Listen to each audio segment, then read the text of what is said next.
24 जनवरी 2023 को Hindenburg research की एक रिपोर्ट आई जिसमें उन्होंने गौतम अडानी की कंपनीज और उनके फैमिली मेंबर्स के ऊपर काफ़ी बड़े बड़े एलिगेशंस लगाए हैं एंड ये रिपोर्ट करीब 106 पेज की थी।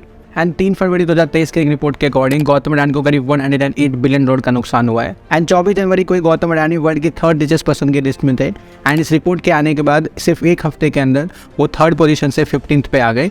एंड हिंडनबर्ग रिसर्च की रिपोर्ट आने के बाद इंडियन स्टॉक मार्केट पूरी तरीके से हिल चुका है। एक रिपोर्ट की माने तो सेंसेक्स करीब 850 पॉइंट्स तक क्रैश हो चुका है एंड निफ्टी करीब 17,650 के आंकड़े से भी नीचे जा चुकी है। बट अडानी ग्रुप ने इन सारे एलिगेशंस को गलत बताया है और इस रिपोर्ट के रिस्पॉन्स में उन्होंने 413 पेज का अपना एक रिपोर्ट भेजा है। पर यहाँ पे एक इंपॉर्टेंट क्वेश्चन ये है कि हिंडनबर्ग की रिपोर्ट में ऐसा है क्या जिसकी वजह से इंडिया के इतने बड़े बिजनेसमैन मिस्टर गौतम अडानी को इतना बड़ा नुकसान हुआ है एंड इस रिपोर्ट को पूरी दुनिया के सामने रखने से हिंडनबर्ग को क्या फ़ायदा होगा, जानेंगे इस वीडियो में।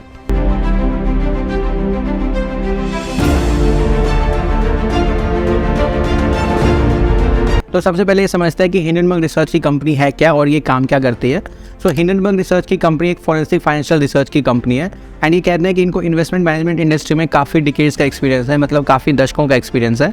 एंड इस कंपनी की स्थापना 2017 में नेथन नेट एंडरसन ने की थी एंड इन्होंने अपनी पढ़ाई यूनिवर्सिटी ऑफ कैनिकट से की थी इंटरनेशनल बिजनेस मैनेजमेंट में। एंड शुरुआत में ये इजराइल में एज एम्बुलेंस ड्राइवर काम करते थे एंड हिंडनबर्ग रिसर्च की कंपनी की शुरुआत करने से पहले ये हैरी मार्कोपोलोस के साथ काम करते थे एंड इन दोनों ने मिलकर एक बहुत बड़ा फ्रॉड पकड़ा था जिसका नाम था Bernie Madoff Ponzi scheme. And Nathan कहते हैं कि हिंडनबर्ग रिसर्च की कंपनी को खोलने के पीछे जो उनका पर्पस था वो था 1937 में हुआ एक हादसा।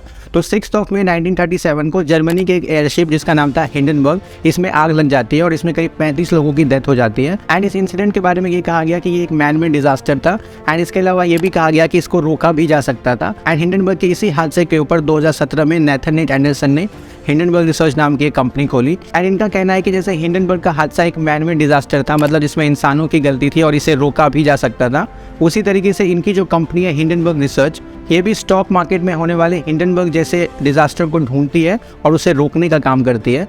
एंड हिंडनबर्ग रिसर्च ने आज तक बहुत सारी कंपनीज को टारगेट किया है। जैसे सितंबर 2020 में हिंडनबर्ग रिसर्च ने एक रिपोर्ट पब्लिश किया था निकोला कॉर्पोरेशन के ऊपर एंड इसके ऊपर उन्होंने काफ़ी सारे एलिगेशंस लगाए थे। एंड हिंडनबर्ग रिसर्च ने जैसे ही अपने रिपोर्ट को रिलीज किया निकोला के स्टॉक 40% तक गिर गए। एंड हिंडनबर्ग रिसर्च की रिपोर्ट आने से पहले निकोला कॉर्पोरेशन का जो मार्केट वैल्यू था वो था 34 बिलियन एंड इस रिपोर्ट के आने के बाद उनका मार्केट वैल्यू बच गया 1 बिलियन। एंड इसके अलावा निकोला कॉर्पोरेशन के ऊपर सिक्योरिटीज एंड एक्सचेंज कमीशन की इंक्वायरी भी शुरू हो गई एंड इसके बाद में इसके एग्जीक्यूटिव चेयरमैन को रिजाइन भी देना पड़ गया। एंड ऐसी बहुत सारी कंपनीज को हिंडनबर्ग रिसर्च ने टारगेट किया है, जैसे China Metal Resources Utilization, HF Foods, Vins Finance, Bloom Energy. And इन सब में से भी हिंडनबर्ग ने जब चाइना मेटल रिसोर्सेज यूटिलाइजेशन के बारे में अपनी रिपोर्ट को पब्लिश किया तो उसके शेयर करीब 90% तक गिर गए थे। बट यहाँ पे एक शॉकिंग बात यह है कि हिंडनबर्ग जिस भी कंपनी को टारगेट करती है या जिस भी कंपनी के बारे में रिसर्च करती है और अपने रिपोर्ट्स को पूरी दुनिया के सामने रखती है अलग अलग प्लेटफॉर्म्स के थ्रू, ये काम ये फ्री में नहीं करती है, इससे काफ़ी हैवी अमाउंट में पैसे कमाती है। लेकिन कैसे? इसका तरीका है शॉर्ट सेलिंग।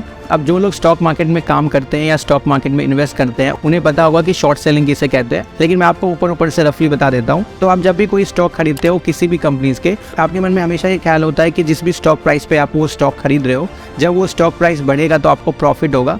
लेकिन शॉर्ट सेलिंग में इसका बिल्कुल ही अपोजिट होता है। शॉर्ट सेलिंग में प्रॉफिट बनना तब शुरू होता है जब किसी कंपनी के स्टॉक प्राइस नीचे जाना शुरू होते हैं एंड हिंडनबर्ग इसी तरीके से पैसे कमाती है। पहले हिंडनबर्ग को जिस भी कंपनी के ऊपर शक होता है उसके बारे में रिसर्च करना शुरू कर देती है और काफ़ी सालों तक रिसर्च करती है एंड जब उनकी रिसर्च कंप्लीट हो जाती है तब वो अपने रिपोर्ट्स को पूरी दुनिया के सामने रख देती है अलग अलग प्लेटफॉर्म्स के थ्रू। जैसे ये रिपोर्ट पूरी मार्केट में फैल जाती है और उस कंपनी के स्टॉक प्राइस नीचे आना शुरू होते हैं, हिंडनबर्ग शॉर्ट सेलिंग करके अपना प्रॉफिट कमा के निकल जाती है। सो इसी तरीके से हिंडनबर्ग पैसे कमाती है। लेकिन ये शॉर्ट सेलिंग करके पैसे कमाने का तरीका डेंजरस भी हो सकता है, लेकिन कैसे? तो सपोज हिंडनबर्ग ने किसी कंपनी के बारे में स्पेकुलेट किया कि इस कंपनी के स्टॉक प्राइस 100% तक नीचे जाएंगे, तो जब उस कंपनी के स्टॉक प्राइस 100% तक नीचे जाएंगे तब तो हिंडनबर्ग को पूरा प्रॉफिट होगा। लेकिन अगर उस कंपनी के स्टॉक प्राइस बढ़ना शुरू हो गया तो उस बढ़ने की कोई लिमिट नहीं होती कि वो 100 गुना भी बढ़ सकता है, 200 गुना भी बढ़ सकता है। तो उसी तरीके से हिंडनबर्ग के नुकसान की भी कोई लिमिट नहीं होगी। बट एनीवे, अब बात करते हैं हिंडनबर्ग रिसर्च ने अडानी ग्रुप के ऊपर क्या क्या एलिगेशंस लगाए हैं। वैसे तो ये रिपोर्ट 106 पेज की है, बट इसमें से कुछ एलिगेशंस को हम ऊपर से डिस्कस करेंगे एंड इस पूरे रिपोर्ट की लिंक आपको डिस्क्रिप्शन में मिल जाएगी। तो सबसे पहला एलिगेशन लगाया है स्टॉक मैनिपुलेशन, मतलब ओवर वैल्यूएशन। हिंडनबर्ग ने अपनी रिपोर्ट में कहा है कि अडानी ग्रुप ने स्टॉक्स में करीब $218 बिलियन का मैनिपुलेशन किया है एंड इसके अलावा हिंडनबर्ग ने अपनी रिपोर्ट में ये भी कहा है कि Adani group stock manipulation and accounting fraud में पिछले कुछ डिकेड से इन्वॉल्व है। एंड नवंबर 2022 की रिपोर्ट की बात करें तो अडानी ग्रुप का टोटल कंबाइंड मार्केट कैप करीब $250 बिलियन से भी ज्यादा था। एंड इसमें ज्यादातर बढ़ोतरी पिछले 2-3 सालों में हुई है।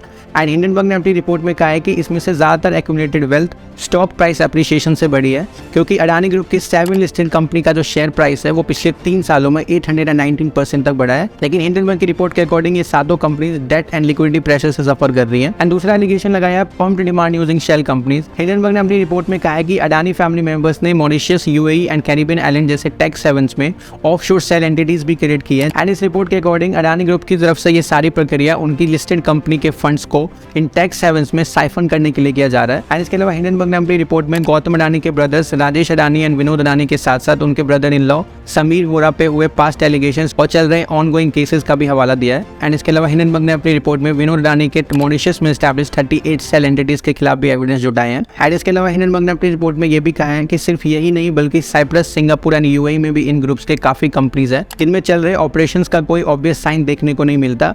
एंड इसके अलावा इन कंपनीज के ना ही कोई रिपोर्टेड एम्प्लॉयज है, ना ही कोई इंडिपेंडेंट एड्रेस, फोन नंबर या मीनिंगफुल ऑनलाइन प्रेजेंस है। एंड इसके अलावा हिंडनबर्ग ने अपनी रिपोर्ट में ये भी कहा है कि अडानी ग्रुप की कंपनीज ने बहुत ज़्यादा कर्ज ले लिया है। एंड ये एलिगेशंस अडानी ग्रुप के 5 कंपनीज के ऊपर लगा है। एंड ये भी कहा गया है कि इन कंपनीज का टोटल रेशियो 1 से कम है। अब यहाँ पे 1 से कम होने का मतलब ये है कि इन कंपनीज का टोटल करंट एसेट इनके टोटल करंट लायबिलिटीज के कंपैरिजन में कम है। मतलब इन कंपनीज के पास इतने रिसोर्सेज ही नहीं है कि वो अपनी लायबिलिटीज को चुका पाए। एंड इसके अलावा भी हिंडनबर्ग रिसर्च ने काफी सारे एलिगेशंस लगाए हैं। बट ये तो रही एक साइड की बात कि हिंडनबर्ग रिसर्च ने अडानी ग्रुप के ऊपर क्या क्या एलिगेशंस लगाए हैं। बट यहाँ पे एक इंपॉर्टेंट पॉइंट ये भी है कि अडानी ग्रुप ने इसके रिस्पॉन्स में अपना क्या रिपोर्ट भेजा है। 29 जनवरी 2023 को अडानी ग्रुप ने अपने रिस्पॉन्स में करीब 413 पेज का एक रिपोर्ट भेजा है। एंड इस रिपोर्ट की भी लिंक आपको डिस्क्रिप्शन में मिल जाएगी।